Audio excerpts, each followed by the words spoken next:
أشهد أن لا إله إلا الله وحده لا شريك له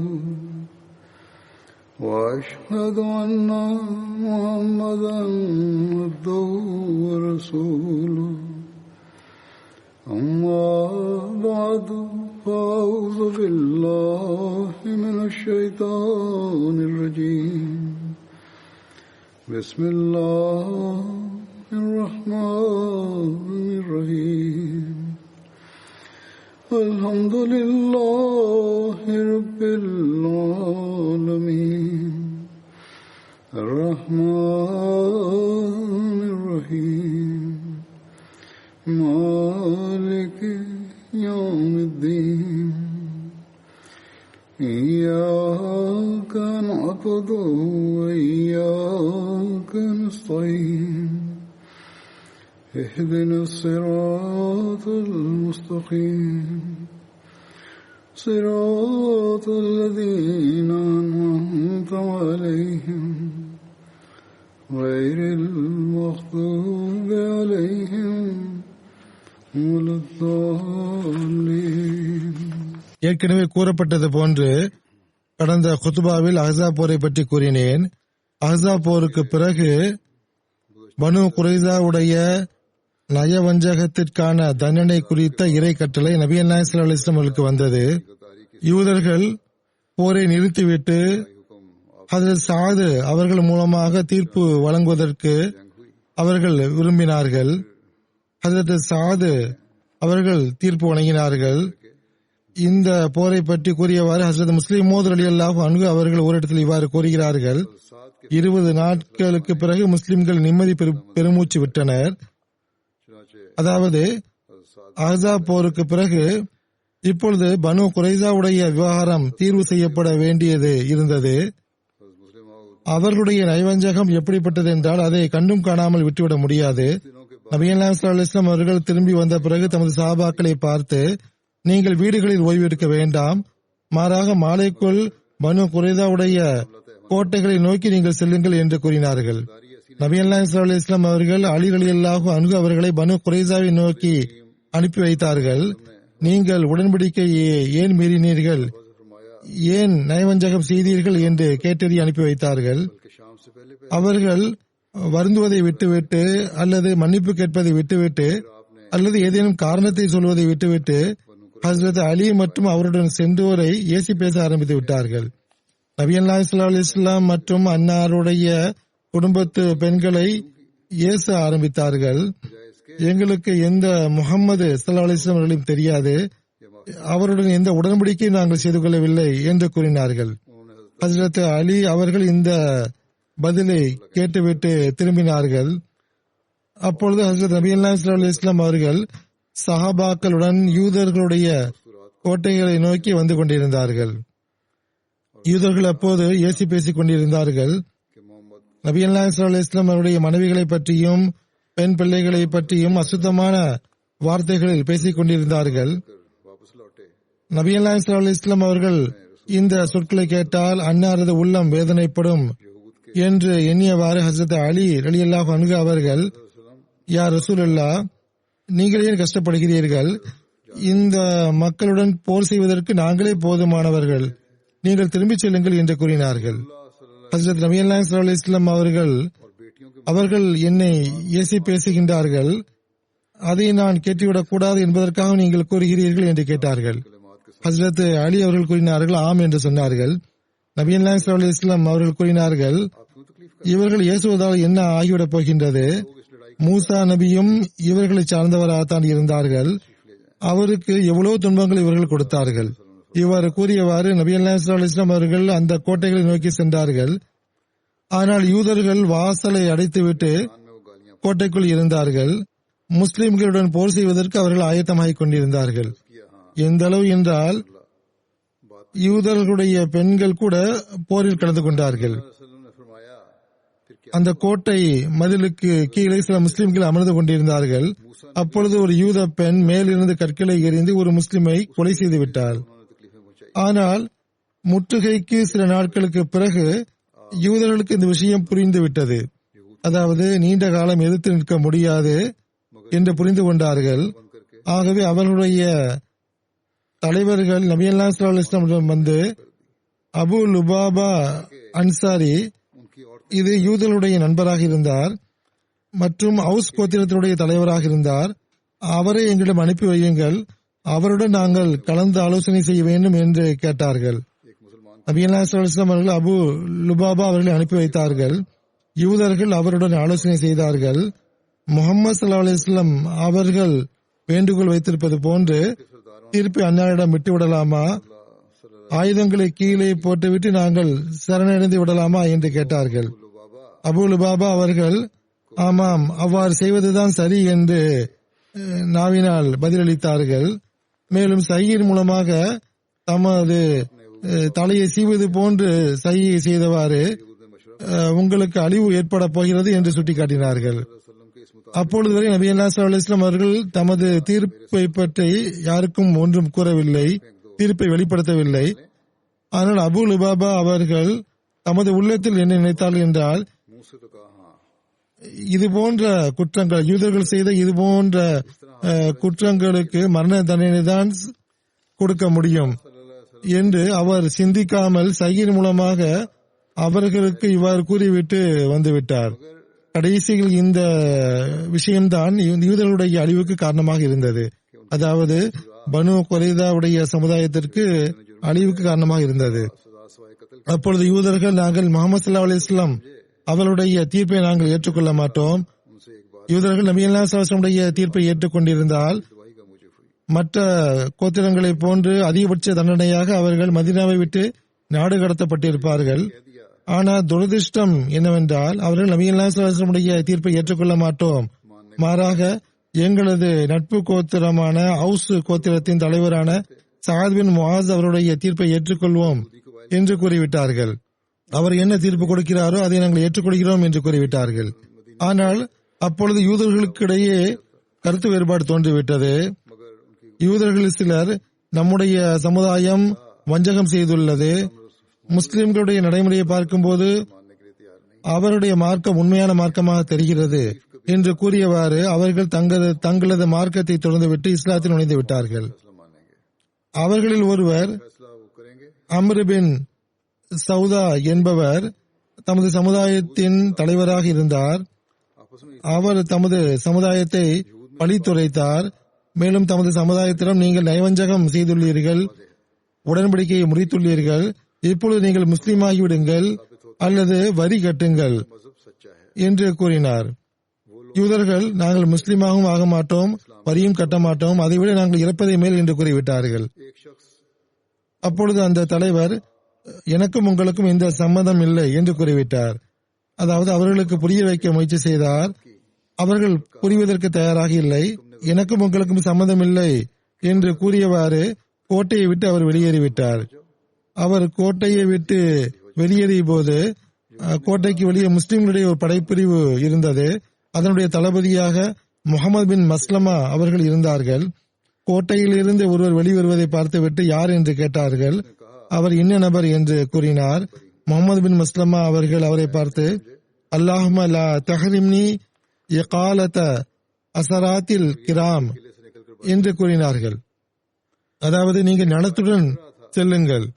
மேலும் ஹஜ்ரத் முஹம்மது பின் மஸ்லமா அவர்கள் அல்லாஹ்விடம் இவ்வாறு துவா செய்தார்கள், இறைவா, இது போன்ற நல்லவர்களுடைய தவறுகளை திரையிட்டு மறைக்கக்கூடிய நற்செயலிலிருந்து என்னை விலக்கி வைக்காதிருப்பாயாக என்று துவா செய்தார்கள். அதாவது இவர் தனது செயலின் காரணமாக, தனது சமுதாயத்தின் செயலின் காரணமாக இவர் வருத்தப்படுகிறார். இப்பொழுது எங்களுடைய தார்மீக கடமை என்னவென்றால் அவரை மன்னித்து விட வேண்டும். ஆகவே நான் அவரை கைது செய்யவில்லை, அவரை செல்ல விட்டேன். இறைவா, எனக்கு எப்பொழுதும் இது போன்ற நன்மைகளை செய்வதற்கான வாய்ப்பை வழங்கிக் கொண்டே இருப்பாயாக என்று துவா செய்தார்கள். எந்த ஒரு அநீதியும் அவர் செய்யவில்லை. நபி ஸல்லல்லாஹு அலைஹி வஸல்லம் அவர்களுக்கு இந்த சம்பவம் பற்றி தெரிய வந்த போது நபி ஸல்லல்லாஹு அலைஹி வஸல்லம் அவர்கள் முஹம்மது பின் மஸ்லமா அவர்களை கண்டிக்கவில்லை. நீங்கள் ஏன் அவரை பிடிக்கவில்லை, அந்த யூதனை ஏன் விட்டுவிட்டீர்கள் என்று ஒருபோதும் கேட்கவில்லை. மாறாக இந்த செயலை கேள்விப்பட்டு பாராட்டினார்கள். அதாவது நீங்கள் நல்லதே செய்தீர்கள் என்று பாராட்டினார்கள். இந்த சம்பவங்கள் தனிப்பட்ட சம்பவங்களாக இருக்கின்றன. பனு குறைதா சமுதாயம் என்ற அடிப்படையில் தனது பிடிவாதத்தில் நிலை பெற்றிருந்தது. ஒரு சில சம்பவங்கள் எப்படி இருந்தது என்றால், சிலர் அந்த சமுதாயத்தில் சிலர் அதனுடைய முடிவில் மாற்று கருத்து கொண்டிருந்தார்கள். அதாவது முஸ்லிம்களோடு உடன்படிக்கை செய்ய வேண்டும் என்று கூறினார்கள். ஆனால் இது தனிப்பட்ட சம்பவங்களாக இருக்கின்றன. சமுதாயம் என்ற அடிப்படையில் பனு குறைதா பிடிவாதத்தில் நிலைத்திருந்தது. முகமது ஸல்லல்லாஹு அலைஹி வஸல்லம் அவர்கள் மூலமாக தீர்ப்பு வழங்கக்கூடாது, நபி ஸல்லல்லாஹு அலைஹி வஸல்லம் தீர்ப்பை நாங்கள் ஏற்றுக்கொள்வதற்கு தயாராக இல்லை, சாது தீர்ப்பு வழங்குவார் என்று பிடிவாதம் பிடித்திருந்தது. நபி ஸல்லல்லாஹு அலைஹி வஸல்லம் அவர்களுடைய தீர்ப்பை நாங்கள் ஏற்றுக்கொள்ள மாட்டோம், அவர்கள் தீர்ப்பு வழங்குவதை நாங்கள் ஒப்புக்கொள்ள மாட்டோம், மாறாக சாது எங்களுக்கு தீர்ப்பு வழங்குவார். நபி ஸல்லல்லாஹு அலைஹி வஸல்லம் அவர்களும் அவர்களுடைய இந்த வேண்டுகோளை ஏற்றுக்கொண்டார்கள். சாது ரலியல்லாஹு அன்ஹு அவர்கள் அந்த போரில் காயமுற்றிருந்தார்கள். அவர்களுக்கு செய்தி கொடுக்கப்பட்டது, உங்களுடைய தீர்ப்புக்காக பனு குறைதா காத்துக் கொண்டிருக்கிறார்கள், ஆகவே வாருங்கள் என்று கூறப்பட்டது. இந்த விஷயம் அறிவிப்பு செய்யப்பட்ட உடனேயே ஹவுஸ் கோத்திரத்தினுடைய சிலர், பனு குறைதாவுடைய நீண்ட நாள் நண்பர்களாக இருந்த சிலர் சாது அவர்களை பார்க்க ஓடி சென்றார்கள். அவர்கள் சாதை சந்தித்து, நம்முடைய நட்பு கோத்திரமான ஹஸ்ரஜ் தனது நட்பு கோத்திரமான யூதர்களை எப்பொழுதும் தண்டனையிலிருந்து காப்பாற்றி வந்திருக்கிறார்கள், ஆகவே நீங்களும் நமது நட்பு கோத்திரமான இந்த பனு குறைதாவுக்கு சாதகமாக தீர்ப்பு கொடுக்க வேண்டும் என்று வலியுறுத்தி வந்தார்கள். சாது அவர்கள் காயமுற்றதன் காரணமாக அவர்கள் சவாரியில் வந்து கொண்டிருந்தார்கள், பனு குறைதாவை நோக்கி வந்து கொண்டிருந்தார்கள். அவர்களது சமுதாயத்தினுடைய நபர்கள் வலப்புறமும் இடப்புறமும் ஓடியவாறு அவர்களுக்கு வலியுறுத்தி கூறிக்கொண்டே வந்து கொண்டிருந்தார்கள். பாருங்கள், பனு குறைதாவுக்கு எதிராக நீங்கள் தீர்ப்பு வழங்கிவிடக் கூடாது. ஆனால் சாத் அவர்கள் என்ன பதில் கொடுத்தார்கள் என்றால், யாரிடம் தீர்ப்புக்காக பொறுப்பு ஒப்படைக்கப்படுகிறதோ அவர் அமானிதமாக நேர்மையாக தீர்ப்பு வழங்க வேண்டும், ஆகவே நான் நேர்மையுடன் தீர்ப்பு வழங்குவேன் என்று கூறிக்கொண்டே வந்தார். சாத் அவர்கள் யூதர்களுடைய கோட்டைக்கு அருகில் வந்ததும் ஒருபுறம் பனு குறைதா கோட்டையினுடைய மதிலுக்கு மேல் நின்று அவருடைய வருகைக்காக காத்துக் கொண்டிருந்தார்கள், மறுபுறம் முஸ்லிம்கள் அமர்ந்து கொண்டிருந்தார்கள். சாத் அவர்கள் முதலில் தனது சமுதாயத்திடம், நான் என்ன தீர்ப்பு வழங்குகிறேனோ அதை நீங்கள் ஒப்புக்கொள்வீர்களா, அதற்கான வாக்குறுதி தருகிறீர்களா என்று கேட்டார்கள். அவர்கள் நாங்கள் ஒப்புக்கொள்கிறோம் என்று வாக்குறுதி கொடுத்தார்கள். பிறகு சாத் அவர்கள் பனு குறைதாவை பார்த்து, நான் என்ன தீர்ப்பு வழங்குவேனோ அந்த தீர்ப்பை நீங்கள் ஏற்றுக்கொள்வீர்களா, அதற்கான வாக்குறுதி தர நீங்கள் ஆயத்தமா என்று கேட்டார்கள். அவர்கள் ஆம் என்று கூறினார்கள்.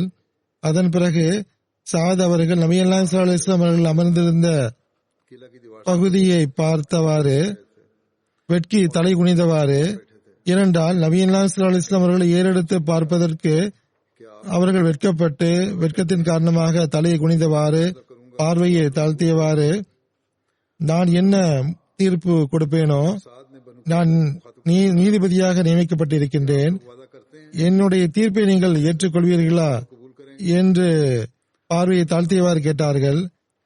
நபி ஸல்லல்லாஹு அலைஹி வஸல்லம் அவர்கள் ஆம் என்று நாங்கள் ஏற்றுக்கொள்கிறோம் என்று பதில் கொடுத்தார்கள். அதன் பிறகு சாத் அவர்கள் 3 பேரிடமும் வாக்குறுதி வாங்கிய பிறகு பைபிளுடைய கட்டளைக்கு ஏற்ப தமது தீர்ப்பை படித்து காட்டினார்கள். அந்த கட்டளை என்னவென்றால், நீங்கள் ஒரு நகரத்தை தாக்க செல்லும் போது முதலில் அந்த நகர ஜனங்களுக்கு சமாதானம் கூற வேண்டும். அவர்கள் உங்களது சமாதானத்தை ஏற்றுக்கொண்டால் அவர்களது வாசல்களை திறந்துவிடுவார்கள். பின் நகரத்தின் எல்லா ஜனங்களும் உங்களது அடிமைகளாகி விடுவதுடன் உங்களுக்காக ஊழியம் செய்ய முன் வருவார்கள்.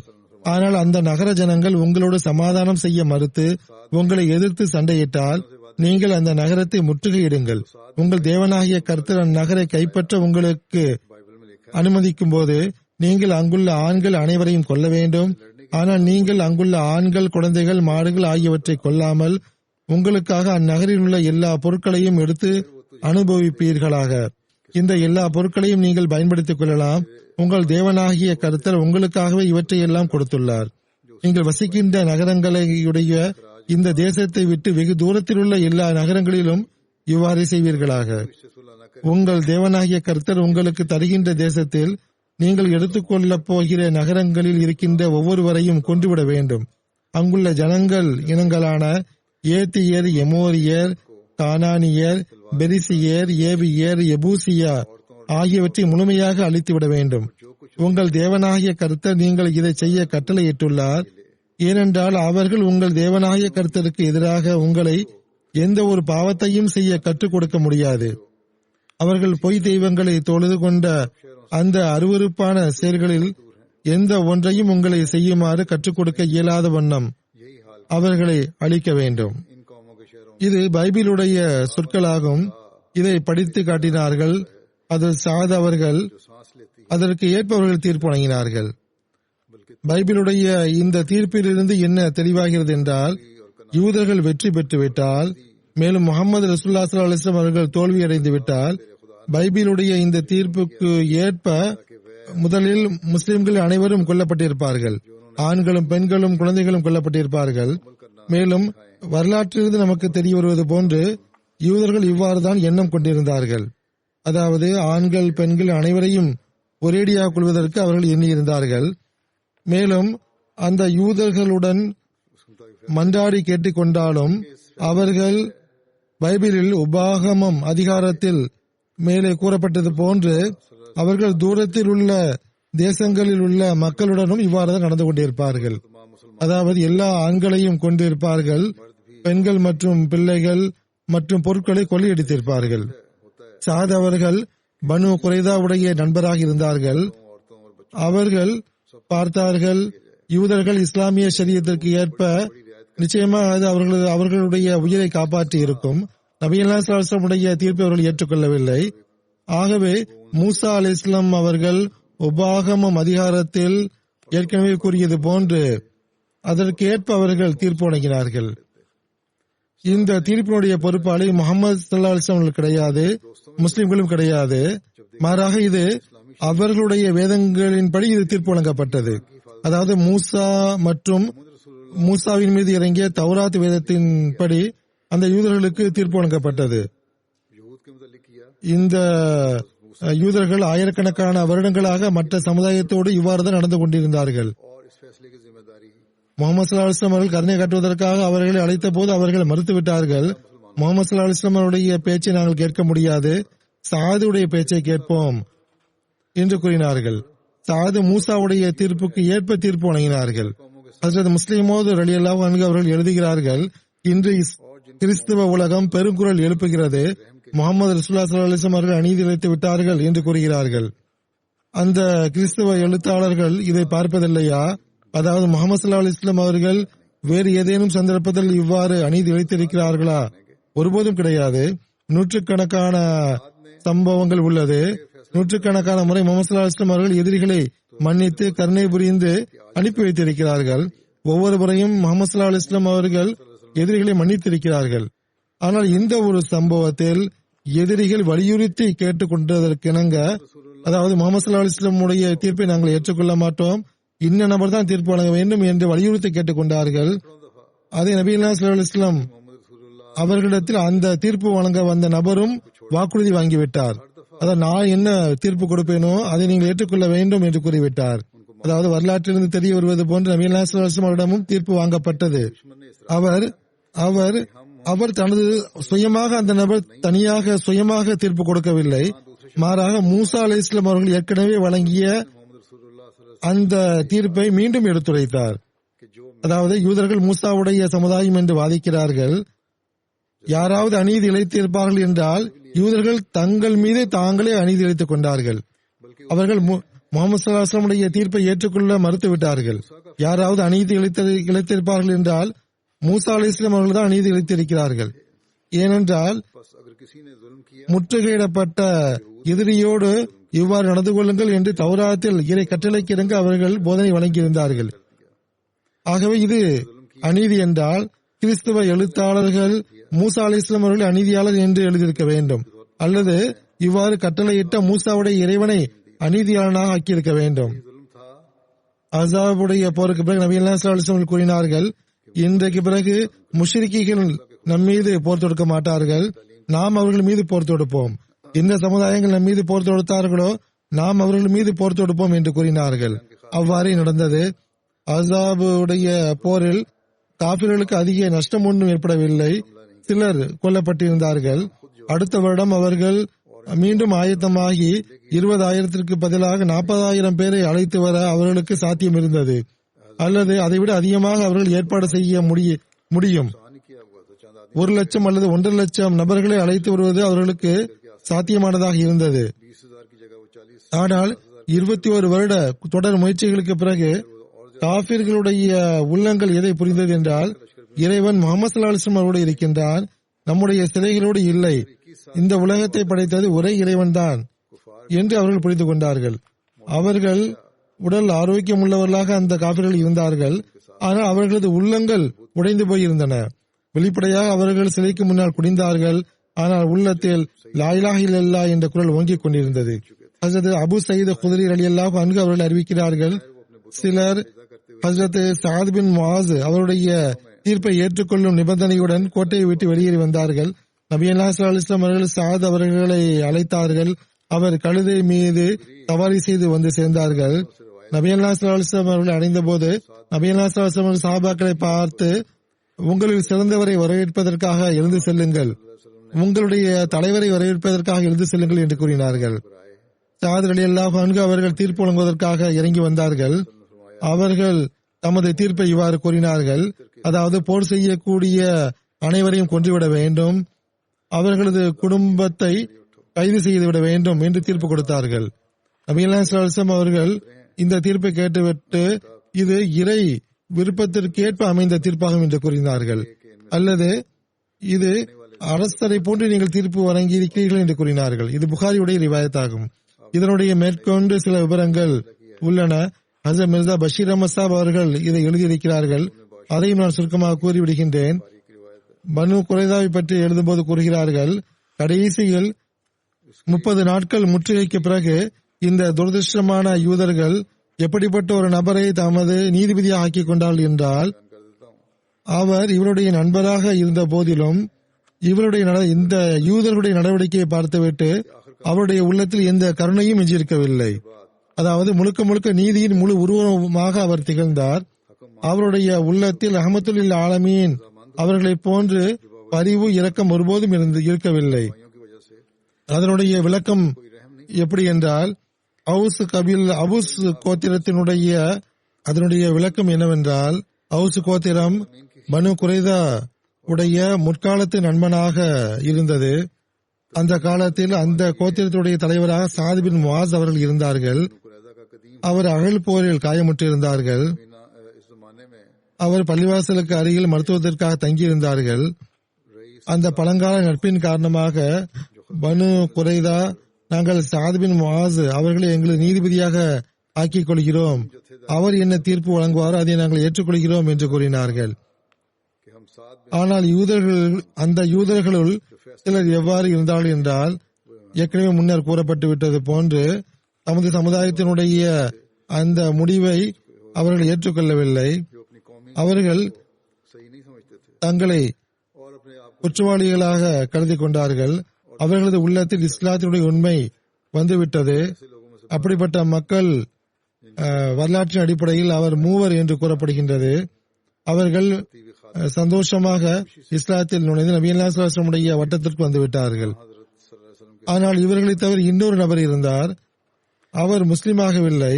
ஆனால் தனது சமுதாயத்தின் கிளர்ச்சி மற்றும் நயவஞ்சகத்தின் காரணமாக எந்த அளவு விற்கப்பட்டார் என்றால், அவர் பனு குறைதாவை நபி ஸல்லல்லாஹு அலைஹி வஸல்லம் அவர்களுடன் போர் செய்வதற்கு ஆயத்தமாவதை பார்த்துவிட்டு, நீங்கள் முகமது ஸல்லல்லாஹு அலைஹி வஸல்லம் அவர்களோடு சண்டை பிடிக்கிறீர்களா, அன்னாருடன் நீங்கள் கிளர்ச்சி செய்கிறீர்களா என்று கூறிவிட்டு, நான் உங்களுடன் நான் சேர முடியாது என்று கூறிவிட்டு மதீனாவை விட்டு வெளியே சென்று விட்டார். ஆனால் கடைசி வரை இந்த சமுதாயம் பிடிவாதத்தில் இருந்தது. சஅத் அவர்களை தனது நீதிபதியாக ஆக்கிக் கொண்டது. ஏற்கனவே கூறப்பட்டது போன்று நபி ஸல்லல்லாஹு அலைஹி வஸல்லம் அவர்கள் சில சஹாபிகளுடன் சஅத் அவர்களை அழைத்து வர அனுப்பி வைத்தார்கள். சஅத் வந்தார்கள்.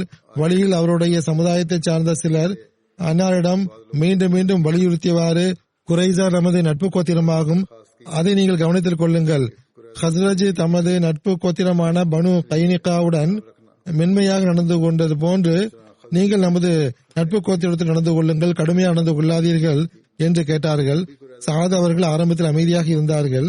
ஆனால் இந்த மக்கள் மீண்டும் மீண்டும் வலியுறுத்தி கூறுவதை பார்த்துவிட்டு அவர்கள் கூறினார்கள், உண்மை மற்றும் நீதியில் எந்த ஒரு பழிந்துரை செய்யக்கூடிய மனிதருடைய பேச்சை நான் கேட்க மாட்டேன் என்று கூறினார்கள். இந்த பதிலை கேட்டுவிட்டு அவர்கள் அமைதியாகிவிட்டார்கள்.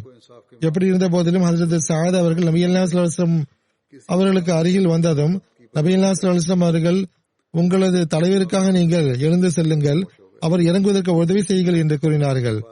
அவர் சவாரியிலிருந்து இறங்கி நபி ஸல்லல்லாஹு அலைஹி வஸல்லம் அவர்களை நோக்கி வந்தார்கள். அன்னாரை நெருங்கியவுடன் அன்னார் சாத் அவர்களை பார்த்து, சாதே, பனு குறைதா உங்களை நீதிபதியாக ஆக்கியிருக்கின்றது, அவர்களை குறித்து நீங்கள் தீர்ப்பு வழங்குங்கள் என்று கூறினார்கள்.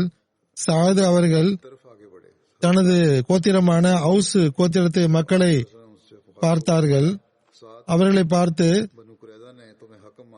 நான் என்ன தீர்ப்பு வழங்குவேனோ அந்த தீர்ப்புக்கு நீங்கள் இறைவனை சாட்சியாக கொண்டு நீங்கள் வாக்குறுதி அளிப்பீர்களா, அதை ஏற்றுக்கொள்வீர்களா என்று கேட்டார்கள்.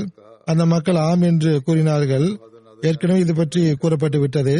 ஹஜ்ரத் இரண்டாவது கலிஃபத்துல் மஸீஹ் அவர்கள் கூறிய விளக்கத்தில் அது கூறப்பட்டு விட்டது. எப்படி இருந்த போதிலும் சாத் அவர்கள் நபி ஸல்லல்லாஹு அலைஹி வஸல்லம் அவர்கள் இருந்த பகுதியை பார்த்து, நபி ஸல்லல்லாஹு அலைஹி வஸல்லம் இருந்த அந்த திசையை சுட்டிக்காட்டி, இங்குள்ள மக்களும் வாக்குறுதி கொடுக்கிறீர்களா, நான் என்ன தீர்ப்பு வழங்கியனோ அதை ஏற்றுக்கொள்வீர்களா என்று கேட்டார்கள். நபி ஸல்லல்லாஹு அலைஹி வஸல்லம் அவர்கள், ஆம், நாங்கள் வாக்குறுதி கொடுக்கிறோம் என்று கூறினார்கள். இந்த வாக்குறுதி வாங்கப்பட்ட பிறகு தனது தீர்ப்பை கூறினார்கள்.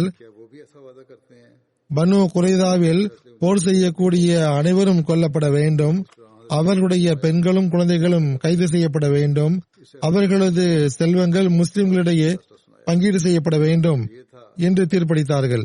நபி ஸல்லல்லாஹு அலைஹி வஸல்லம் அவர்கள் இந்த தீர்ப்பை கேட்ட உடனேயே, உங்களுடைய இந்த தீர்ப்பு இறை நீதிக்கேற்ப அமைந்துள்ளது, இது ஒருபோதும் நீங்காது என்று கூறினார்கள். அதாவது அன்னார் கூற வந்த கருத்து என்னவென்றால், பனு குறைசாவை குறித்து எவ்வாறான சூழ்நிலையில் இந்த தீர்ப்பு வழங்கப்பட்டது என்றால், அதில் தெளிவாக இறைவனுடைய கை பின்னால் இருப்பதை காண முடிகின்றது. ஆகவே நபி ஸல்லல்லாஹு அலைஹி வஸல்லம் உடைய கருணை உள்ளம் இதை தடுக்க இயலாமல் இருந்தது. இந்த சம்பவம் சரியான சம்பவமே ஆகும். ஏனென்றால் பனு குறைதா அபு லுபாபா அவர்களை சந்தித்து ஆலோசனை கேட்கிறார்கள். அபு லுபாபா அவர்களுடைய நாவிலிருந்து எவ்வாறான விஷயம் வெளிப்படுகிறது என்றால், முற்றிலும் அடிப்படையற்ற விஷயம் வெளிப்பட்டு விடுகின்றது. பனு குறைதா நபி ஸல்லல்லாஹு அலைஹி வஸல்லம் உடைய கட்டளை ஏற்பதற்கு தயாராக இல்லை, அன்னாரை நீதிபதியாக ஆக்குவதற்கு தயாராக இல்லை. தனது நட்பு கோத்திரமான ஹவுஸ் கோத்திரத்தின் தலைவர் சாது அவர்கள் தம்முடன் சலுகையில் நடந்து கொள்வார்கள் என்று எண்ணி அவரை நீதிபதியாக நியமித்தார்கள். ஆனால் சாத் அவர்கள் உண்மை மற்றும் நீதியினுடைய வழியில் எந்த அளவு உறுதியாக நின்றார்கள் என்றால், ஒருதலை பட்சமாகவோ அல்லது நட்பின் காரணமாகவோ அவர்கள் தீர்ப்பு வழங்கவில்லை. இந்த அனைத்து விஷயங்களும் தற்செயலாக நடந்த விஷயங்கள் கிடையாது, மாறாக இதற்கு பின்னால் இறைவனுடைய கை இருந்தது.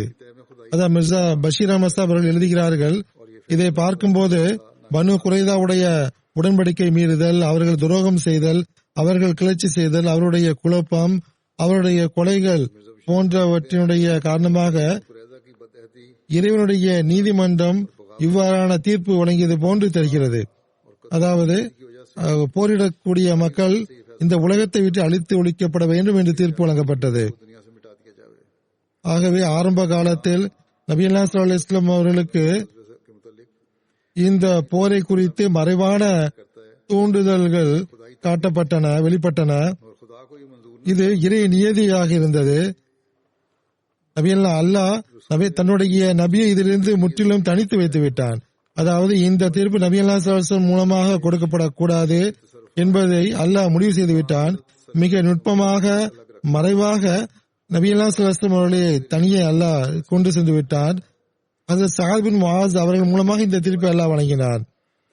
இந்த தீர்ப்பினுடைய தாக்கம் நபி ஸல்லல்லாஹு அலைஹி வஸல்லம் அவர்கள் மீது மட்டும் இருக்காது, முஸ்லிம்கள் மீதும் இந்த தீர்ப்பினுடைய தாக்கம் இருந்தது. நபி ஸல்லல்லாஹு அலைஹி வஸல்லம் அவர்கள் இந்த தீர்ப்பில் ஒருபோதும் தலையிட முடியாத நிலையில் இருந்தார்கள். ஏனென்றால் நபி ஸல்லல்லாஹு அலைஹி வஸல்லம் அவர்கள் ஏற்கனவே வாக்குறுதி கொடுத்து விட்டார்கள். சாத் என்ன தீர்ப்பு வழங்குவாரோ அதை ஏற்றுக்கொள்வேன் என்று வாக்குறுதி கொடுத்து விட்டார்கள். நபி ஸல்லல்லாஹு அலைஹி வஸல்லம் அவர்கள் எந்த அளவு பரிவும் நேசமும் கொண்ட மனிதராக இருந்த போதிலும் இந்த தீர்ப்பில் அன்னாரது தலையீடு, இந்த தீர்ப்பை மாற்றி அமைப்பதில் அன்னாருடைய தலையீடு இருக்க முடியாமல் ஆகிவிட்டது. நபி ஸல்லல்லாஹு அலைஹி வஸல்லம் அவர்கள் இந்த தீர்ப்பை கேட்டுவிட்டு அது ஹகம்த பி ஹுக்மில்லா என்று கூறினார்கள். அதாவது சாதே, உங்களுடைய இந்த தீர்ப்பு இறை நியதியின் அடிப்படையில் ஏற்பட்டது போன்று தெரிகிறது, அதை ஒருபோதும் மாற்ற முடியாது, அதற்கான ஆற்றல் இல்லை என்று கூறினார்கள். ஹஜ்ரத் நபி ஸல்லல்லாஹு அலைஹி வஸல்லம் அவர்கள் அமைதியாக எழுந்து சென்று விட்டார்கள், மதீனாவை நோக்கி சென்று விட்டார்கள். அன்னாரது உள்ளம் வேதனையால் நிரம்பி காணப்பட்டது. நபி ஸல்லல்லாஹு அலைஹி வஸல்லம் அவர்கள் அந்த இது போன்ற சம்பவத்தில் மிகவும் வேதனையுடன் இதை கூறினார்கள்.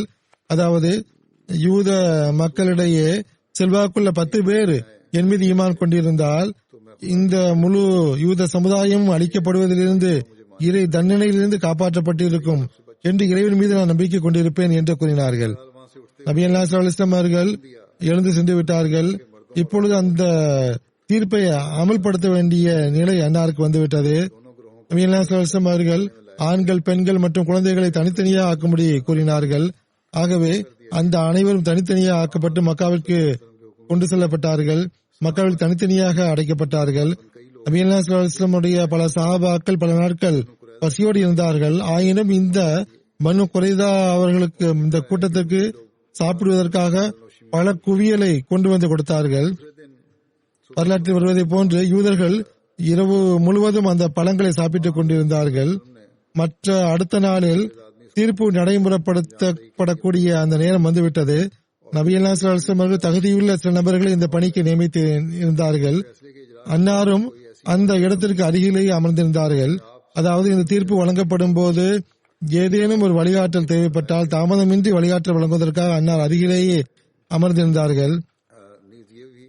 அப்பொழுது தீர்ப்பு வழங்கப்படும் போது, அமல் செய்யப்படும் போது ஒரு நபரை குறித்து, ஒரு குற்றவாளியை குறித்து யாராவது கருணை செய்யும்படி அப்பீல் செய்தால் அன்னார் உடனே அதை ஏற்றுக்கொண்டு கருணை வழங்கினார்கள்.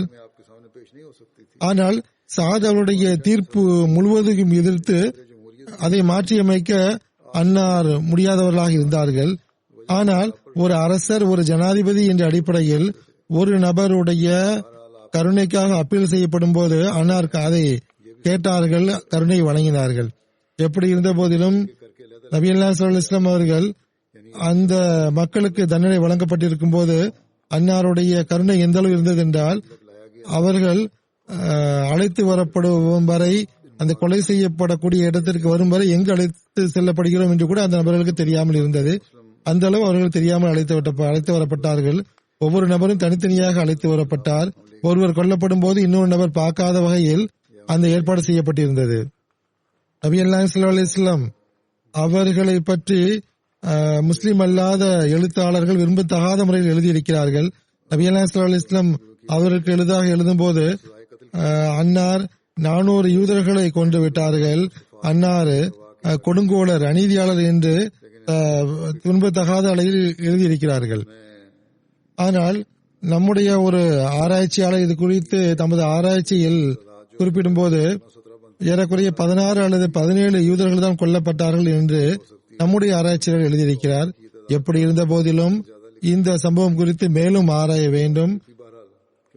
சிலர் 100 பேர் என்று எழுதியிருக்கிறார்கள், சிலர் 400 பேர் என்று எழுதியிருக்கிறார்கள், சிலர் அதைவிட அதிகமாக எழுதியிருக்கிறார்கள், சிலர் 1000 பேர் என்றும் சிலர் 900 பேர் என்று எழுதியிருக்கிறார்கள்.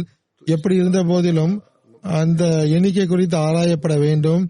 400 பேர் கொல்லப்பட்டிருந்தால் கூட இந்த ஆட்சேபனை, இது இஸ்லாத்தின் மீது செய்யப்படுகின்ற இந்த ஆட்சேபனை மத வெறியின் காரணமாக செய்யப்படுகின்ற ஆட்சேபனையாகும். மேலும் இஸ்லாம் மற்றும் இஸ்லாத்தினுடைய தோற்றுனர் மீது இந்த தீர்ப்புக்கு எந்த அளவு தொடர்பு இருந்தது என்றால், இதை பற்றி ஹஜ்ரத் மிர்சா பஷீர் அஹ்மத் சாப் எம்ஏ அவர்கள் இந்த ஆட்சேபனைக்கு பதிலளித்தவாறு கூறுகிறார்கள். முதல் விஷயம் என்னவென்றால், பனு குறைசா குறித்து நபி ஸல்லல்லாஹு அலைஹி வஸல்லம் தீர்ப்பு வழங்கவே இல்லை, சாத் அவர்கள் தான் தீர்ப்பு வழங்கினார்கள். நபி ஸல்லல்லாஹு அலைஹி வஸல்லம் அவர்களுக்கும் இதற்கும் எந்த தொடர்பும் கிடையாது. இரண்டாவது விஷயம் என்னவென்றால், அந்த தீர்ப்பு வழங்கப்பட்ட சூழ்நிலை அவ்வாறு இருந்தது. ஆகவே அந்த தீர்ப்பு அநீதியான தீர்ப்பு கிடையாது. மூன்றாவது விஷயம் என்னவென்றால், தீர்ப்பு வழங்க வந்தவர் அதாவது சாத் அவர்கள் தீர்ப்பு கொடுப்பதற்கு முன்பு நபி ஸல்லல்லாஹு அலைஹி வஸல்லம் அவர்களிடமும் வாக்குறுதி வாங்கிவிட்டார்கள். அதாவது அந்த தீர்ப்புக்கு அன்னாரும் கட்டுப்பட வேண்டும் என்று கூறிவிட்டார்கள். நான்காவது விஷயம் என்னவென்றால், எவர்கள் மீது தீர்ப்பு வழங்கப்பட்டதோ அல்லது யூதர்கள் அவர்கள் அந்த தீர்ப்பை ஏற்றுக்கொண்டார்கள், அவர்களே ஆட்சேபனை செய்யவில்லை. இது இறைவனுடைய நியதி என்று அவர்கள் புரிந்து கொண்டார்கள். இப்படிப்பட்ட சூழ்நிலையில் நபி ஸல்லல்லாஹு அலைஹி வஸல்லம் அவர்கள் தேவையின்றி அதில் தலையிட முடியாது. சாத் அவருடைய தீர்ப்புக்கு பிறகு இந்த விவகாரத்தில் நபி ஸல்லல்லாஹு அலைஹி வஸல்லம் தொடர்பு எந்த அளவு இருந்தது என்றால், அன்னார் தனது அரசாட்சியின் மூலமாக நல்ல விதமாக இந்த தீர்ப்பை செயல்முறைப்படுத்த வேண்டிய கட்டாயத்திற்கு இருந்தார்கள். இது பற்றி ஏற்கனவே கூறப்பட்டு விட்டது. அதாவது நபி ஸல்லல்லாஹு அலைஹி வஸல்லம் அவர்கள் அந்த கருணை மற்றும் பரிவின் முழு உருவமாக திகழ்ந்தார்கள். அதாவது இந்த மக்கள் மீது அந்த கட்டளை அமல் செய்யப்படும் வரை அந்த மக்களுக்கான இருப்பிடம், உணவு போன்றவற்றை ஏற்பாடு செய்து கொடுத்தார்கள், மிகச்சிறந்த ஏற்பாடு செய்து கொடுத்தார்கள். அந்த கட்டளை நிறைவேற்றப்படும் போது அந்த குற்றவாளிகளுக்கு குறைந்த வேதனை ஏற்படும் வகையில் அன்னார் பார்த்துக் கொண்டார்கள். அதாவது அவர்களது உணர்வுகளை கருத்தில் கொண்டார்கள். அன்னார் அவர்கள் அழைத்து செல்லப்படும் போது கொலை செய்யப்படுகின்ற இடத்திற்கு அழைத்து செல்லப்படும் வரை எங்கு அழைத்து செல்லப்படுகிறார்கள் என்பது அவர்களுக்கு தெரியாமல் இருந்தது. ஒவ்வொருவரும் தனித்தனியாக கொல்லப்பட்டார்கள். ஒருவர் கொலை செய்யப்படும் போது இன்னொருவர் அதை பார்க்கவில்லை. அதே போன்று யாராவது நபர் குறித்து கருணைக்காக அப்பீல் செய்யப்பட்டால் நபி ஸல்லல்லாஹு அலைஹி வஸல்லம் அவர்கள் உடனே அதை ஏற்றுக்கொண்டார்கள். மேலும் அவரை மன்னித்தது மட்டுமல்லாமல் அவரது மனைவி, குழந்தைகள், அவரது பொருட்களையும் திரும்ப ஒப்படைக்கும்படி நபி ஸல்லல்லாஹு அலைஹி வஸல்லம் கட்டளையிட்டார்கள். இதைவிட ஒரு குற்றவாளியுடன் ஒருவர் பரிவுடனும் கருணையுடன் நடந்து கொள்ள முடியுமா என்ன? ஆகவே நபி ஸல்லல்லாஹு அலைஹி வஸல்லம் அவர்கள் மீது ஒருபோதும் இந்த ஆட்சேபனை வர முடியாது. ஆனால் உண்மை என்னவென்றால், இந்த சம்பவம் நபி ஸல்லல்லாஹு அலைஹி வஸல்லம் உடைய மிக உயர்ந்த ஒழுக்கம் மற்றும் சிறந்த நிர்வாக திறமைக்கு ஒரு அழகிய முன்மாதிரியாக இந்த சம்பவம் இருக்கின்றது. அது சாத் அவர்களுடைய தீர்ப்பு தன்னகத்தே ஒரு கடுமையான தீர்ப்பாக இருந்தாலும், மனித இயல்பில் அடிப்படையில் பார்க்கும்போது மனித இயல்புக்கு துன்பம் தரக்கூடிய தீர்ப்பாக இருந்தாலும், கேள்வி என்னவென்றால், இதை தவிர வேறு ஏதாவது வழி இருக்கிறதா என்று பார்க்க வேண்டும். பனு குறைதாவை பற்றி சாத் அவருடைய தீர்ப்பு ஏற்கனவே கூறப்பட்டது போன்று தன்னகத்தே ஒரு கடுமையான தீர்ப்பாக இருந்தாலும், அது தவிர அந்த சூழ்நிலையில் வேறு வழியே கிடையாது. இதன் காரணமாகத்தான் மார்க்குலிஸ் போன்ற எழுத்தாளர்கள், இவர்கள் இஸ்லாத்துடைய நண்பர்கள் கிடையாது, இக்கருத்தை அவர்களும் ஒப்புக்கொண்டுள்ளார்கள். அதாவது சாத் அவர்கள் வழங்கிய தீர்ப்பு நிர்பந்த சூழ்நிலையின் காரணமாக வழங்கப்பட்ட தீர்ப்பாகும், அது தவிர வேறு வழியில்லை என்று அவரே ஒப்புக்கொண்டுள்ளார். இது பற்றி அந்த எழுத்தாளர் எழுதுகிறார், அஹ்ஸாபுடைய போர் பற்றி நபியல்லா முஹம்மது சாஹிப் ஸல்லல்லாஹு அலைஹி வஸல்லம் உடைய வாதம் என்னவென்றால், இறை அதிகாரத்தால் தடுத்து நிறுத்தப்பட்டது அந்த தாக்குதல். பனு நசீர் உடைய ஆத்திரமூட்டும் செயல்களால், முயற்சிகளால் இந்த சம்பவம் நடைபெற்றது. பனு நசீர் எப்படிப்பட்ட மக்கள் என்றால், முகமது சாஹிப் ஸல்லல்லாஹு அலைஹி வஸல்லம் அவர்கள் அந்த கோத்திரத்தை மதீனா விட்டு நாடு கடத்தினார்கள். இப்பொழுது கேள்வி என்னவென்றால், முகமது ஸல்லல்லாஹு அலைஹி வஸல்லம் அவர்கள் பனு குறைசாவையும் நாடு கடத்தி தமக்கு எதிராக தூண்டிவிடக்கூடிய மக்களுடைய எண்ணிக்கையை, அவர்களது பலத்தை அதிகரிக்க விரும்புவாரா? இன்னொரு புறம் என்னவென்றால், அந்த மக்கள் மதீனாவில் அந்த மக்களுக்கு இடமளிப்பதும் தொடர்ந்து வசிப்பதற்கு இடமளிப்பதும் ஒரு கடுமையான ஆபத்தாக இருந்தது. அவர்களை நாடு கடத்துவதும் பாதுகாப்பானதாக இருக்கவில்லை. ஆகவே இது தவிர வேறு வழியே இருக்கவில்லை. அவர்களை கொல்வதற்கான மரண தண்டனை விதிப்பதற்கான வழியை தேர வழியே இல்லை என்று எழுதியிருக்கிறார். ஆகவே மார்கோலிஸ் இவ்வாறு எழுதியிருக்கிறார்கள், நீதியான நியாயமான இது தீர்ப்பாக உள்ளது சாத் அவர்கள் வழங்கிய தீர்ப்பு என்று எழுதியிருக்கிறார்கள். நபி ஸல்லல்லாஹு அலைஹி வஸல்லம் அவர்கள் இந்த தீர்ப்பில் ஒருபோதும் தலையிட முடியாதவர்களாக இருந்தார்கள். ஆனால் நபி ஸல்லல்லாஹு அலைஹி வஸல்லம் அவர்கள் முடிந்த அளவு மக்களை காப்பாற்றுவதற்காக தயாராக இருந்தார்கள். ஒருவரை குறித்து ஒருவருடைய கருணை குறித்து அப்பீல் செய்யப்பட்டால் உடனே நபி ஸல்லல்லாஹு அவர்கள் அந்த அப்பீலை ஏற்றுக்கொண்டு அவர்களுக்கு கருணை வழங்கினார்கள். கிளர்ச்சியாளர்கள் தமது குற்றத்தில் ஒருபோதும் அவர்கள் வெட்கப்படவில்லை. அவர்களை தாமாகவே மன்னித்து விடுதல் என்பது அரசாட்சியில் அபாயகரமான விளைவை ஏற்படுத்தக்கூடியதாக இருந்தது. இங்கு இன்னொரு விஷயத்தை நாம் புரிந்து கொள்ள வேண்டும். நபி ஸல்லல்லாஹு அலைஹி வஸல்லம் அவர்களுக்கும் யூதர்களுக்கும் ஆரம்ப காலத்தில் ஒரு உடன்படிக்கை செய்யப்பட்டது. அதில் ஒரு நிபந்தனை என்னவென்றால், யூதர்களுடைய விவகாரத்தில் ஏதேனும் தீர்ப்பு வழங்க நேரிட்டால் யூதர்களுடைய ஷரியத்திற்கு ஏற்ப தீர்ப்பு வழங்க வேண்டும் என்று நிபந்தனை இருந்தது, அதாவது தௌராத்துக்கு ஏற்ப. ஆகவே வரலாற்றிலிருந்து நாம் பார்க்கும்போது இந்த உடன்படிக்கை ஏற்ப நபி ஸல்லல்லாஹு அலைஹி வஸல்லம் அவர்கள் யூதர்களை குறித்து யூதர்களுடைய வேதமான மூசா அலைஹிஸ்ஸலாமுடைய வேதத்திற்கு ஏற்ப தீர்ப்பு வழங்கி வந்தார்கள். நாம் தௌராத்தில் பார்க்கும்போது அங்கும் இதுபோன்ற குற்றங்களுக்கு சஅத் அவர்கள் வழங்கிய, அதாவது பனு குறைதா செய்த அதுபோன்ற குற்றங்களுக்கு சஅத் அவர்கள் வழங்கிய தண்டனை போன்ற தண்டனை தான் கொடுக்க வேண்டும் என்று கூறப்பட்டுள்ளது. எப்படி இருந்த போதிலும் பனு குறைதா விவகாரத்தில் சஅத் அவர்களை பற்றிய சம்பவம் இந்த அளவு தான் இருக்கின்றது. ஆகவே இந்த அளவு போதுமானது. சஅத் அவர்களுடைய மேற்கொண்டு சில சம்பவங்கள் இன்னும் மீதம் இருக்கின்றது. அதை இனிவரும் காலங்களில் இன்ஷா அல்லாஹ் நான் எடுத்துக் கூறுவேன். கடந்த நாட்களில் வஃபாத்தான சிலரை பற்றி இப்போது எடுத்துரைப்பேன். மேலும் ஜும்மா தொழுகைக்கு பிறகு அவருடைய ஜனாசா காயிப் தொழுகையை தொழ வைப்பேன் இன்ஷா அல்லாஹ். முதலாவது குறிப்பு மதிப்பிற்குரிய ஹாஜியா ருக்கையா காலிது சாஹிபா ஆகும். இவர்கள் லஜ்னா இமாயில்லா கானாவின் தலைவியாக இருந்தார்கள். கடந்த ஜூன் மாதம் 30ஆம் தேதி இறை நியதிக்கேற்ப தமது 65வது வயதில் வஃபாத்தானார்கள். இன்னா லில்லாஹி வ இன்னா இலைஹி ராஜிஊன். அவர்களுக்கு யூட்ரைன் கேன்சர் இருந்தது. அதன் பிறகு இவர்கள் மீண்டு வந்தார்கள். மேலும் அல்லாஹ் அவர்களுக்கு உடல் ஆரோக்கியத்தை வழங்கினார். ஆனால் இவ்வருடம் மே மாதம் மறுபடியும் அவர்களது உடல்நிலை மோசமாக தொடங்கியது. திடீரென்று மீண்டும் நோய் தாக்கியது. சில காலம் மருத்துவமனையில் அனுமதிக்கப்பட்டிருந்தார்கள். பிறகு 30ஆம் தேதி அவர்கள் வஃபாத்தானார்கள். ஹாஜியா ருக்கையா காலிது சாஹிபா அவர்கள் கானாவினுடைய வடக்கு பகுதியான வாக் என்னுமிடத்தில் ஏப்ரல் 1955ஆம் ஆண்டு ஒரு அகமதி வீட்டில் பிறந்தார்கள். இவருடைய தந்தை மர்ஹூம் அல்ஹாஜி காலிது சாஹிப் அவர்கள் வாக் ஊருக்கு அருகில் உள்ள ஒரு கிராமத்தில் இமாமாக இருந்தார்கள். அங்கு அநேக மக்கள் சிலை வணங்கிகளாக இருந்தார்கள். சிலை வணங்கக்கூடிய மக்களிடையே தப்லீக் செய்து அகமதியத்தை ஏற்படுத்தினார்கள். மர்ஹூமாவுடைய குழந்தை பருவம் வாக் ஊரில் தான் கழிந்தது. தெளிவான சிந்தனை உடையவர்களாகவும் ஒழுங்குமுறையை பேணக்கூடியவர்களாகவும் கொள்கை விரும்பக்கூடிய பெண்மணியாகவும் திகழ்ந்தார்கள். மர்ஹூமா ஒரு ஆசிரியையாக பணிபுரிந்து வந்தார்கள். தனது பணியிடத்திலும் வட்டாரத்திலும் அன்பர்களிடத்திலும் ஜமாத்திலும் மேலும் மற்றவர்களிடத்திலும் ஒரு முன்மாதிரியாக திகழ்ந்தார்கள்.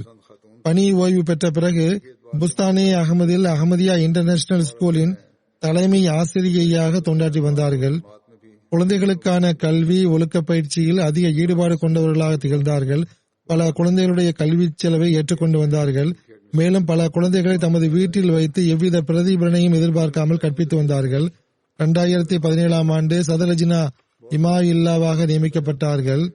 2017ஆம் ஆண்டு நியமிக்கப்பட்டார்கள். நோய்வாய்ப்பட்டு இருந்த போதிலும் எத்தனை ஆண்டுகள் அவர்கள் தலைமை பொறுப்பில் இருந்தார்களோ மிகவும் திறம்பட செயலாற்றி வந்தார்கள். வஃபாத் வரையிலும் சதலஜினா இமாயில்லா என்ற அடிப்படையில் பணி செய்து வந்தார்கள். பல்வேறு நிகழ்ச்சிகளை அவர்கள் நடத்தி வந்தார்கள். தற்போது கொரோனா காரணமாக பல கட்டுப்பாடுகள் விதிக்கப்பட்டுள்ளன. அவ்வாறிருந்தும் இன்டர்நெட் போன்றவற்றின் மூலமாக தர்பியத் பணிகளை செய்து வந்தார்கள். மேலும் லஜினா இமாயில்லாவின் தர்பியத் பணிகளை செய்து வந்தார்கள். தொழுகைகளை முறையாக தொழக்கூடியவர்களாக திகழ்ந்தார்கள். மிகவும் ஆர்வத்துடன் நன்மைகளை செய்து வந்தார்கள். தஹஜ்ஜுத் தொழக்கூடியவர்களாக இருந்தார்கள். முறையாக சந்தா செலுத்தக்கூடிய பெண்மணியாக திகழ்ந்தார்கள். மர்ஹூமா வசிய செய்திருந்தார்கள். ஹிலாஃபத்துடன் மிக ஆழமான தொடர்பு இருந்தது. அவர்கள் தமக்கு பின்னால் 2 மகன்கள், 1 மகள் மற்றும் 4 பேர குழந்தைகளை விட்டு சென்றுள்ளார்கள். அன்னாருடன் பாவமன்னிப்பு மற்றும் கருணையுடன் நல்லா நடந்து கொள்வானாக. மேலும் அவருடைய அந்தஸ்துகளை உயர்த்துவானாக. மேலும் அவருடைய சந்ததிகளிடத்திலும் அவர்கள் செய்து வந்த நன்மைகளை தொடர்ந்து செய்வதற்கான வாய்ப்பை வழங்குவானாக. 2வது ஜனாசா ஆப்பிரிக்கா, இங்கிலாந்து மற்றும் அமெரிக்காவில் முபல்லிகாக பணியாற்றிய மதிப்பிற்குரிய ஷேக் முபாரக் அஹமத் சாஹிப் அவருடைய மனைவியான மதிப்பிற்குரிய சஃபியா பேகம் சாஹிபா அவர்களுடைய ஜனாசா ஆகும். இவர்கள் ஜூன் 27ஆம் தேதி 93ஆம் வயதில் இறை நீதிக்கேற்ப வஃபாத் ஆனார்கள். இன்னா லில்லாஹி வ இன்னா இலைஹி ராஜிஊன். அன்னார் ஹஸ்ரத் காசி அப்துல் சலாம் சாஹிப் மற்றும் மதிப்பிற்குரிய முபாரக் பேகம் சாஹிபா அவர்களுக்கு மகளாக 1926 ஆண்டு அக்டோபர் மாதத்தில் பிறந்தார்கள். ஹஸ்ரத் மசீமோத் அலைஹிஸ்ஸலாத்து வஸ்ஸலாம் அவர்களின் சஹாபியான ஹஸ்ரத் காசி அப்துல் ரஹீம் சாஹிப் அவர்களின் மகன் வழி பேத்தியும் ஹஸ்ரத் காசி ஜியாவுதீன் சாஹிப் அவர்களின் கொள்ளு பேத்தியும் ஆவார்கள். எண்ணற்ற சிறப்புகளின் எஜமானியாக திகழ்ந்தார்கள். எப்பொழுதும் துவா செய்து வரக்கூடிய சான்றோர் ஆவார்கள். கிலாபத்துடன் களப்பற்ற நேசம் கொண்டிருந்தார்கள். இது மிக குறைவாகவே காண கிடைக்கின்ற பண்பாகும். அவர்கள் இந்த தொடர்பை தனது சந்ததிகளிடத்தில் மட்டுமல்லாமல் சந்ததிகளின் சந்ததிகளிடத்திலும் ஏற்படுத்தினார்கள். மர்ஹூம் வசிய செய்திருந்தார்கள். ஷேக் முபாரக் அஹமத் சாஹிபுடன் இவருக்கு இரண்டாவதாக திருமணம் நடந்திருந்தது. இவர் மூலமாக ஒரு மகள் பிறந்தார். முதலாவது கணவர் மூலமாகவும் பிள்ளைகள் இருந்தார்கள். முதலாவது கணவருடைய பெயர் நசீர் அகமது பட்டி சாஹிப் ஆகும். ஷேக் சாஹிப் அவர்கள் பல்வேறு நாடுகளில் தொண்டு செய்துள்ளார்கள். இவர்கள் அவருடன் மிகவும் விசுவாசத்துடன் வாழ்க்கையை கழித்திருக்கிறார்கள். ஷேக் சாஹிப் அவருடைய முதல் மனைவி மூலமாக பிறந்த ஒரு பெண் குழந்தையை தவிர இவருடைய 2 பெண் பிள்ளைகள் 3 மகன்களை தமக்கு பின்னால் விட்டு சென்றிருக்கிறார்கள். இவருடைய ஒரு மகன் ரஹீம் அகமது பட்டி சாஹிப் இங்கு பிரைவேட் செக்ரட்டரி அலுவலகத்தில் தன்னார்வ தொண்டராக வேலை செய்து வருகிறார். சபூர் பட்டி சாஹிப் என்ற ஒரு பேரன் ஜமாத்தினுடைய முரபி ஆவார். யூகே வக்கால தப்ஷீரில் பணியாற்றி வருகிறார். அகமது ஃபவாதிஸ் பட்டி சாஹிப் என்ற இன்னொரு பேரன் வாழ்க்கையை அர்ப்பணித்தவர். இவர் அஹமதியா காலேஜ் கானோவில் ஆசிரியராக பணியாற்றி வருகிறார். ஹலீக் பட்டி சாஹிப் என்ற இன்னொரு பேரன் கல்வியை நிறைவு செய்துவிட்டு வாழ்வை அர்ப்பணித்துவிட்டு தற்போது ரிவ்யூ ஆஃப் ரிலிஜியன்ஸில் தொண்டாற்றி வருகிறார். நபீல் பட்டி சாஹிப் என்ற மகன் வழி பேரன் ஒருவர் 2 வருடங்களுக்கு முன்பு கடுமையாக நோய்வாய்ப்பட்டார். ஏறக்குறைய மரணத்தை நெருங்கி விட்டிருந்தார். அவருக்காக இவர்கள் அதிகமாக துவா செய்தார்கள். மேலும் அல்லாஹ் அந்த பையன் குணமாவதை பற்றி இவர்களுக்கு செய்தியும் அறிவித்தார். அல்லாஹ் அந்த சிறுவனுக்கு குணத்தை வழங்கினான். ஆனால் எவ்வாறு இருந்த போதிலும் இப்பொழுதும் நபீல் பட்டி சாஹிப் அவர்களுக்கு அந்த நோயின் காரணமாக சிறு சிறு துன்பங்கள் வந்து கொண்டேதான் இருக்கின்றது. அல்லாஹ் அவருக்கு முழுமையான நிவாரணத்தையும் வழங்குவானாக. மேலும் சஃபியா பேகம் சாஹிபா அவர்கள் அவர்களுக்காக செய்த துவாக்களை ஏற்றுக்கொள்வானாக. இவரும் வாழ்வை அர்ப்பணித்தவர் ஆவார். அல்லாஹ் இவரையும் ஜமாத்திற்கு பயனளிக்க கூடியவராக ஆக்குவானாக. இவரையும் இவர்களின் சந்ததிகளையும் மார்க்க தொண்டர்களாக ஆக்குவானாக.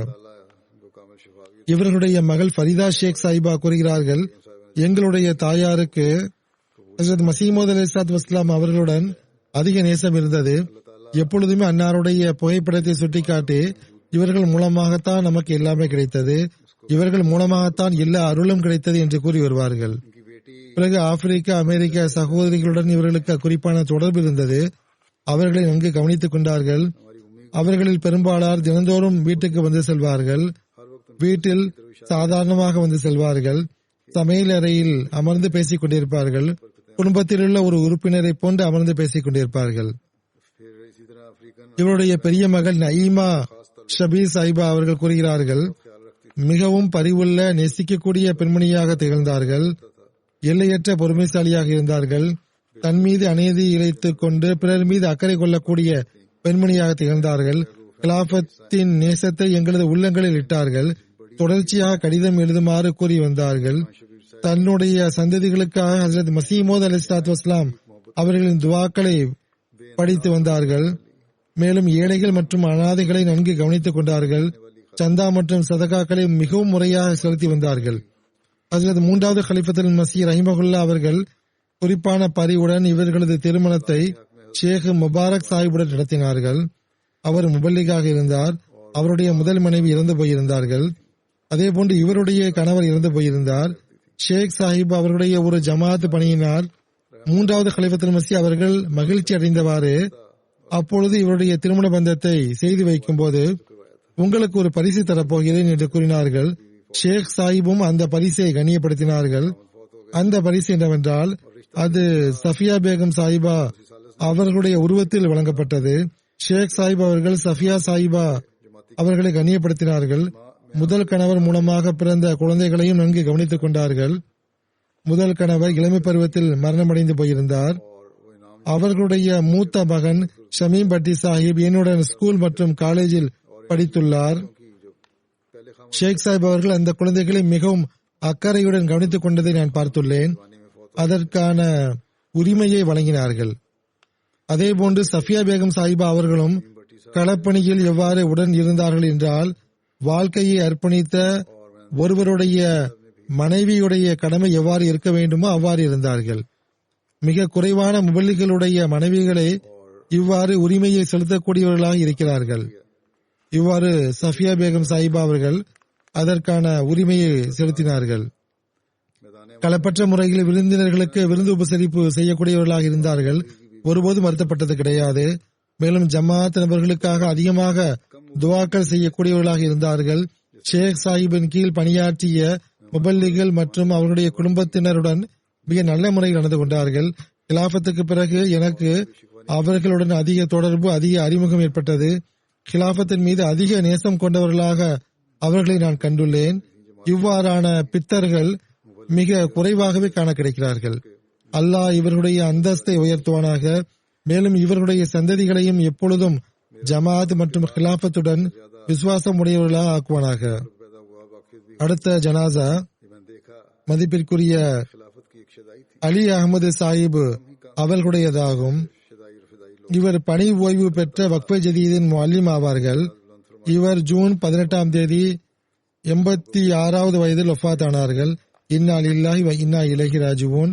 இவருடைய தந்தையார் ஹஸ்ரத் அல்லா தத்தா சாஹிப் அவர்கள் ஹஸ்ரத் மசீமோத் அலைஹிஸ்ஸலாத்து வஸ்ஸலாம் அவர்களின் சஹாபி ஆவார்கள்.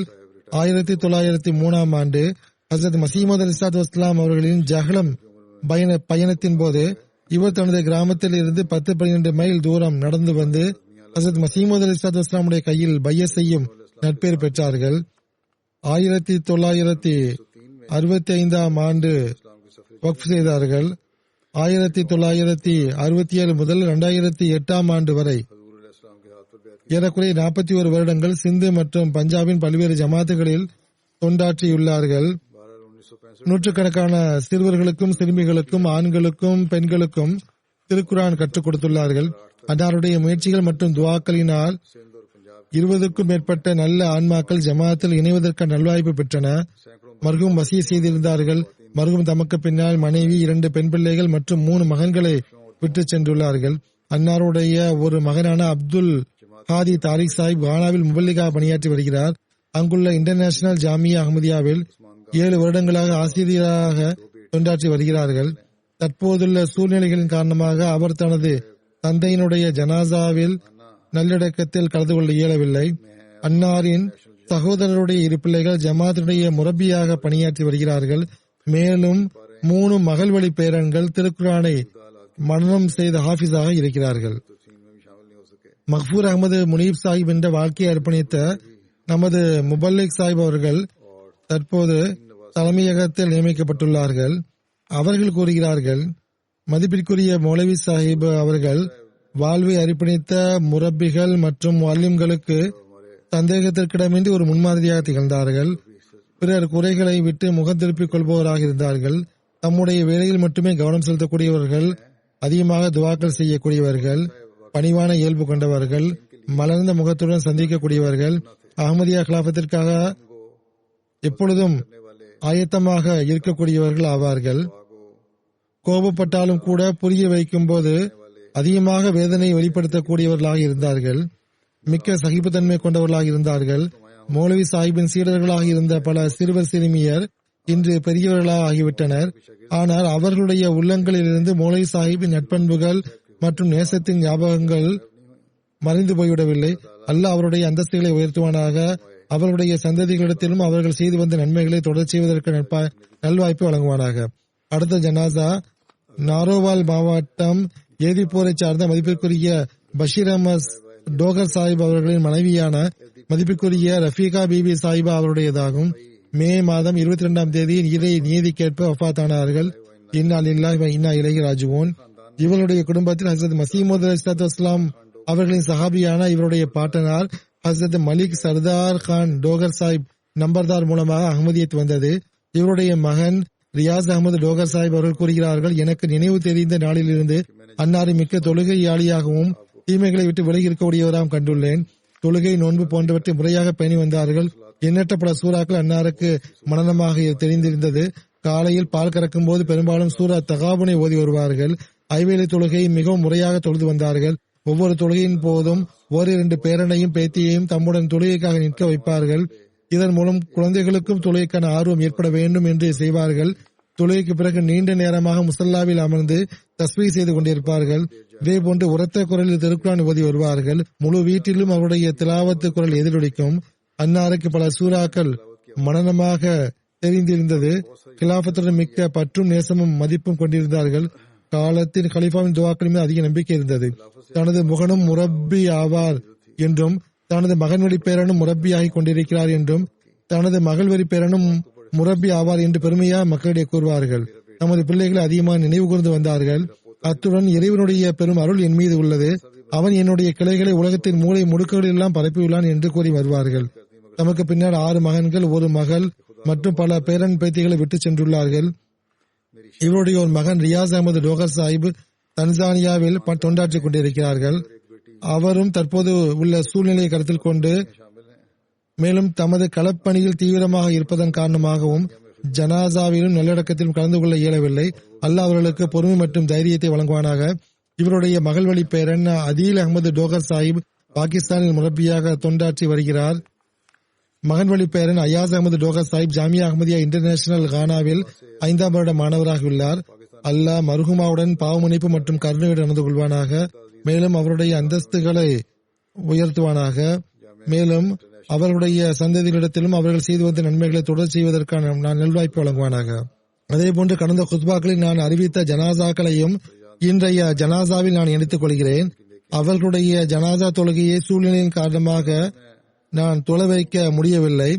அவர்களின் பெயர்கள் நாசிர் சயீத் சாஹிப், குலாம் முஸ்தபா சாஹிப், இஸ்லாமாபாத்தை சேர்ந்த டாக்டர் நகியுத்தீன் சாஹிப், இந்தோனேஷியாவின் முரப்பி ஜுல்பிகார் சாஹிப் ஆகும். இவர்கள் அனைவருடனும் பாவமன்னிப்பு மற்றும் கருணையுடன் அல்லாஹ் நடந்து கொள்வானாக.